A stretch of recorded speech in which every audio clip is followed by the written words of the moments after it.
የንጹህ ክርስቲያኖችን ደም የምታፈሱ አርሲ ወየውልሽ የተባለች ይመስላል። ከሰዓታቶች በፊት በአርሲ ከባድ የመብረቅ ድምጽ የተሰማ ሲሆን የቪዲዮን በአሁኑ ሰዓት የአርሲ ነዋሪዎችን ከፍተኛ ሽብር ውስጥ ከቷል። ምንድነው የተከሰተው ስለሚለው ዝርዝር መረጃዎችን አጋራችኋለሁ። ግራኛ ምን ኢትዮጵያዊ ነው ደብረ ሊባኖስ እንዲጠፋ ያደረገው ግን እሱ አይደለም። እሱ ደብረ ሊባኖስን ተውት ብሎ ነበር። ሀይቅ የተረፈበትን መንገር ስታው ለምሳሌ መጻፎቹና ገዳማቸውን አትንኩ ወርቁን ወሰዱ አለ። በጀልባ ሄዶ ወርቁን ወሰዱ ተወላቸው ገዳሙ ሳይነካነ እኔ አንዳንድ ጊዜ ምን አርጉ እንደሚባሉ ነው እነዚህ ሰዎች ግራ የሚገባኝ። ቤተክርስቲያኒቱ ጠይቃ በትክክለኛው መንገድ እምቢ የተባለችው ነገር ነው ያራቅም። አንዳንዶቹ መስቀል አደባባይ ለምን አይሰጣትም? መስቀል አደባባይ እኮ እሱ አይደለም ተወርሷል እኮ በፊት ታከብርበት ነበር። ከዛ በኋላ እኮ ደርግ ወረሰው ጨረሰ እኮ። ጃሜዳ ለምን አልተ ጃሜዳ እኮ እሱ አይደለም የመንግስት ነው የነበረው። በመጨረሻም ዲያቆን ዳንኤል ክብረት በአርሲው ብሎም በእያንዳንዱ የኦርቶዶክሳን ጥቃት ውስጥ እጁ አለበት የሚል ከባድ መረጃ ፈትልኮ ወጣ። ለመሆኑ ዳንኤል ክብረት በቤተ ክርስቲያንና በልጆቿ ላይ ከግራኛ ሐመር ልቆ የተነሳበት ለምንድነው? ከዛስ ምን ተጠቀመ? ቀጣዩ ቅዱስ ምንድነው? መረጃዎችን አስቃኛችኋለሁ። Justice is our legitimate demand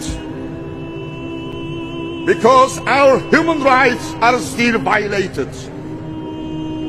Thousands of mysteries, we cannot remain silent. Silence is another form of genocide.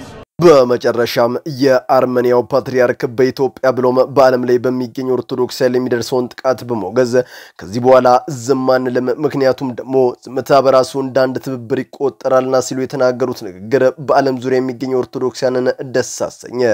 ለመሆኑ ፓትሪያርኩ ምን ብለው ነው? አብረን እንመለከታለን። ሰላም በመላው ዓለም ላይ የምትገኙ ውድ ቤተሰቦቼ እንዴት ናችሁልኝ?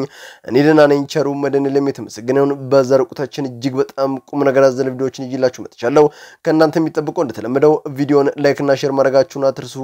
ዳይ ወደለት ቪዲዮ። ኢትዮጵያ በኦርቶዶክስ ደመቀች። ኦርቶዶክስ ግን በኢትዮጵያ በደም ታጠበሽ ነው እየሆነ ያለው አሁን ላይ ነገር። መሞት ይብቃን እኮ ነው እያለን ያለነው። ምን ፈጸመን? ሀገርን ከነሙሉ ክብራ ቆይታ እዚህ ባደረሰች ቤተክርስቲያን ምን አደረገች? ኦርቶዶክሳዊት ቤተክርስቲያን ማንንም ማሳደድ አታውቅም በነገራችን። እና እናንተም ማታሳዷት ነው መልእክታችን። እውነት እንኑር ማለት ቅንጦት፣ አትግደሉን ማለት ፖለቲካ አይደለም። የችን መልእክት አስመራችሁ ያዙልኝ። እውነት እንኑር ማለት ቅንጦት፣ አትግደሉን ማለት ፖለቲካ አይደለም።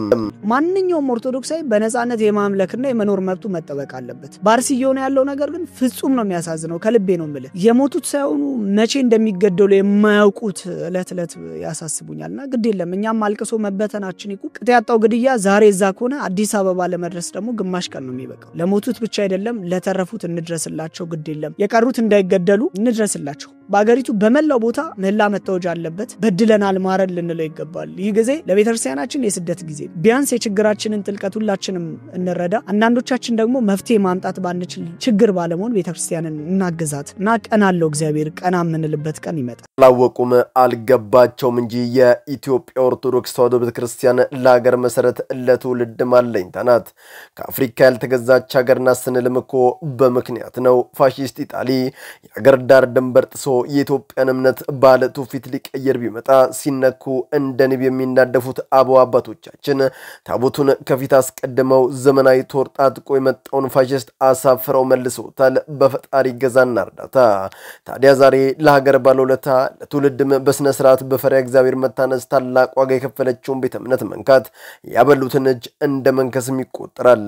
ወላሂኛ ሙስሊሞች ኦርቶዶክሶችን ከምድረገጽ እናጠፋለን። ታላችሁ በቅርብ ጊዜ ኦርቶዶክስ ትጠፋለች። ፍትህ በአሩሲ ለሚገደሉት ኦርቶዶክስ እምነት ተከታዮች ወገኖቻችን። ሰው በሃይማኖቱ መገደል የለበትም። ፍትህ በአሩሲ ለሚገደሉት ኦርቶዶክስ እምነት ተከታዮች። እኛ ስናዝናዝናቸዋልና ሐዘናችሁ ሐዘናችን ነው። በጣም ያማል ሰው በሃይማኖቱ ሲገደል። ፍትህ በአሩሲ ለሚገደሉት ኦርቶዶክሶች። ይህንን ቪዲዮ ያቀረብኩላችሁ በውሃቢያና በትክክለኛ ሙስሊሞች መካከል ያለው ልዩነት እንድታውቁ ስለፈለኩ ነው። ውሃቢያ ማለት የቦኮ ሃራም ያልቀዳ የኤስኤስ ሴል ሲሆን በአስተምሮቱም ከነዚህኞቹ በእጅጉ ይለያያሉ። ውሃቢያ ዓላማው አንድና አንድ ነው። እሱም በዓለም ክርስቲያኖችን ታሪክ አድርጎ ኢስላማዊ መንግስት መፍጠር። እነዚያ ደግሞ ነብያቸው እንዳዛቸው ሀበሻን አትንኩ ሲል ከኢትዮጵያ ጋር ተከባብሮ ተቻችሎ መኖር ይሻሉ። የኢትዮጵያ የቤተ ክርስቲያን ብሎም የህዝብ ጠላት የሆነው ወሃቢያ ከኢትዮጵያ ምድር ካልተነቀለ መቼም ሰላም አንሆንም ወዳጆች። አሃዱ ሳይባል ለመድረስ የሚገሰግስን አንድ ምስኪን አባት ህይወት መቅጠፍ እንዴት አስቻላችሁ?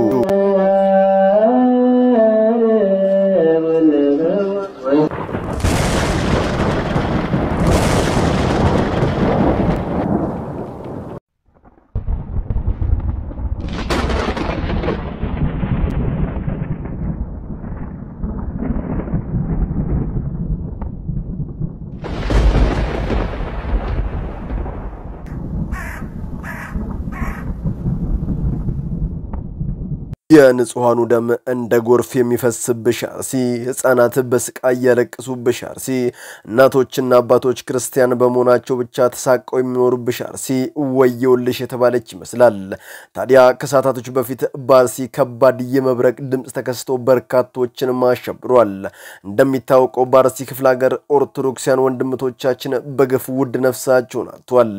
በዚህም ኦርቶዶክሲያን ስለሰቆ ቢያለቅሱም ሰሚ ጆሮ አጥተዋል። ይባስኑ አርሲ ሰላም ናት ያሉም ባለስልጣናት አልጠፉም ነበር። ታስታውሱም እንደሆነ ብራዚል በመታከብረው የካርኒቫል በዓል ላይ ስለ ክርስቶስ ላይ ሲተዘባበት፣ ፈረንሳይም ፓሪስ ላይ ሐዋርያቱ ከጌታ ጋር ባደረጉት ራት ላይ ሲዘባበቱ ቢቆዩም መጨረሻቸው ግን አላማረም። ብራዚል በከባድ ጎርፍ፣ ፈረንሳይም አውሎ ንፋስን በቀላቀለ ዝናብ በመመታት እንዲያስተውሉ ከጥፋታቸውም እንዲመለሱ ተደረገ። ዛሬም በክርስቲያኖችም በሚያላግጡ የሚሳለቁ ጣጥፊዎች ፍጻሜያቸው ይሆኑና የእግዚአብሔር ሕዝብ ላይ አትዘባበቱ ልላችሁ ፈልጋለሁ። Justice is our legitimate demand because our human rights are still violated. Thousands of Armenian churches, monasteries, community, church and individual property still remain confiscated. የአርመኒያው ፓትሪያርክም ተናገሩ። ዛሬ ላይ ዝም ማለታችን ብቻ አብያተ ክርስቲያኖቻችን እንዲሁም ገዳሞቻችን እየወደሙ ይገኛሉ። ዛሬ በዓለም ላይ ኦርቶዶክሳውያን በሃይማኖታቸው ሲያሳድዳሉ። ይህ የሆነበትም ትልቁ ምክንያት ጠላት የሐዋርያትን እምነት ታሪክ ለማድረግ ሰዎች ላይ አድሮ በማሰሩ ነው። ስለሆነም ዝም ማለት በራሱ ከአጥፊዎች ጋር እንደመተባበር ስለሆነ በዓለም ላይ የምትገኙ ኦርቶዶክሳውያን እጅ ለእጅ ተያዙ ሲሉ መልእክታቸውን ማጋርተዋል። Is a wake-up call. በንግግራቸው መጨረሻም ይህ የማንቂያ ደውል ነው ሲሉም ተናገሩ። ኦርቶዶክሳውያን ወንድሞቼ እናቶቼ ከምንም ጊዜውም በላይ ንቁ ልላችሁ ፈልጋለሁ። በነገራችን ላይ እውነት እንናገር ከተባለ ጃውሳን የመሰረተው ህወሓት አንድ እግሩ ፖለቲካ ውስጥ አንድ እግሩ ደግሞ ቤተ እምነት ውስጥ ይሁዳም እንዲህ ያድርግ ነበር። አንድ ጊዜ ክርስቶስ ጋር ሆኖ ይበላል ይጠጣል፣ በሌላኛው እግሩ ደግሞ አይሁድ ጋር ሄዶ ያልተገባ ነገሮችን ይሰራል። ግራኛ ምን ኢትዮጵያዊ ነው። ደብረ ሊባኖስ እንዲጠፋ ያደረገው ግን እሱ አይደለም። እሱ ደብረ ሊባኖስን ተውት ብሎ ነበር። በኢትዮጵያ ኦርቶዶክስ ተዋሕዶ ቤተክርስቲያን ታሪክ መጥፎ አሻራን በማሳረፍ ካለፉ አምባገነኖች መሃል አንዱ ግራኝ አህመድ ሲሆን የሱ ታናሽ ወንድም ዳንኤል ክስረት ግራኝ ቤተክርስቲያንን አላጠፋም እንደውም ተው ሲል ነበር ሲል የፈጣራ ታሪክ ለህዝቡ ማቅረብ ጀምሯል። የአምደ ጽዮንን ታሪክ እኮ ሄዳችሁ ብታዩት አምደ ጽዮን በምስራቅ ጦርነቱ ጊዜ ብዙ መስጊዶችን አፍርሷል። ንጉስ አምደ ጽዮን መስጊዶችን አፈራርሷል። አህመድ ግራኝ ደግሞ ቤተክርስቲያን ሰርቷል። እንዴት ያለ አላዋቂነት ነው! የአብያተ ክርስቲያናት ውድመትና የምእመናን ሞት ሀገር አንዳንዴ አርብ ላይ ትውላለች በሚል እንዲዘለልና ተከድኖ እንዲቀር ያደረክበት መንገድ በራሱ አንዱ ማሳያና የጫናውን ልኬት የሚያሳይ። እኔ አንዳንድ ጊዜ ምን አርጉ እንደሚባሉ ነው እነዚህ ሰዎች ግራ የሚገባኝ። ቤተ ክርስቲያኒቱ ጠይቃ በትክክለኛው መንገድ እምቢ የተባለችው ነገር ነው ያላቅም። አንዳንዶቹ መስቀል አደባባይ ለምን አይሰጣትም? መስቀል አደባባይ እኮ እሱ አይደለም ተወርሷል እኮ በፊት ታከብርበት ነበር። ከዛ በኋላ እኮ ደርግ ወረሰው ጨረሰ እኮ። ሜዳ ለምን አልተጃለ? ሜዳ እኮ እሱ አይደለም የመንግስት ነው የነበረው።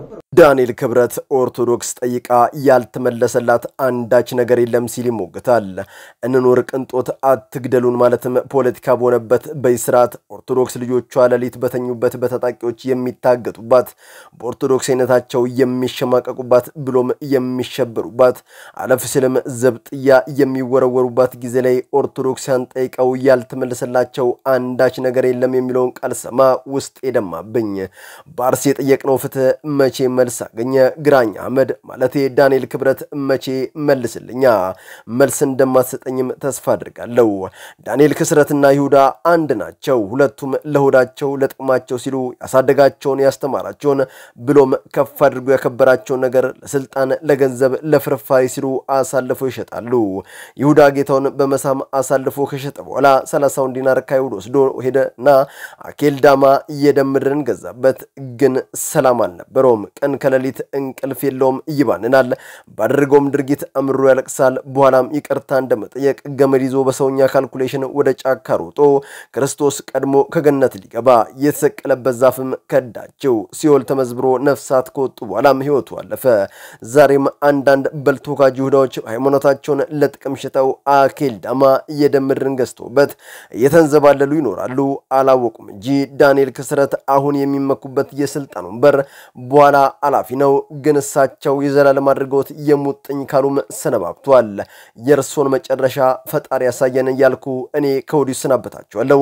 በመላው ዓለም ላይ የምትገኙ ውድ ቤተሰቦቼ ለዛሬ እናንተን ያስተምራሉ፣ ይጠቅማሉ፣ መረጃ ምናሉ ብዬ ያሰብኳቸው ቪዲዮዎች በዚህ መልኩ አቀረብኩላችሁ። በቀጣይ በሌሎች አስተማሪ ቪዲዮዎች እንገናኛለን። ለዚህ ቻናል አዲስ ከሆናችሁ ምን ይጠብቃችሁ ነው? መለስ ያላችሁ ሰብስክራይብ፣ ላይክ፣ ሼር ማድረጋችሁን አትርሱ። ባላችሁበት ቦታ ሁሉ ክፉ ሳይነካችሁ በሰላም በቸር በጤና ቆዩልኝ። ይመቻችሁ።